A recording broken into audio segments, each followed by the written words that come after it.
Sisi, ilang taon ka na rin bang problema sa mga melasma at varicose veins mo? Baka kagaya ka ng sisi namin na si Sisi Manilin.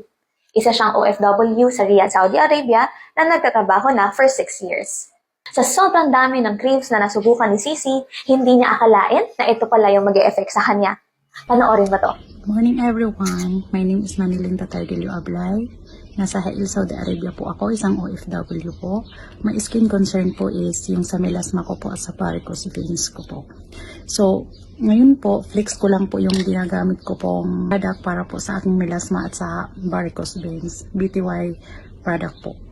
In my observation po, since I start using this product, yung melasma ko po is naglalighten siya. Din yung sa varicose veins ko po, unti-unti na siyang naglalighten. This product po, para sa akin po, is very effective. So sa mga mamshi dyan na katulad kong nagtatrabaho sa ibang bansa na may mga skin concern po tulad po ng varicose veins, I recommended po using this BTY product po. Sa loob ng 2 weeks na paggamit ni Sisi Manilin ng BTY Overnight Mask, nakita niya agad na naglighten na yung mga varicose veins niya and yung melasma niya. Ikaw, Sisi, handa ka na ba maglighten ang varicose at melasma mo?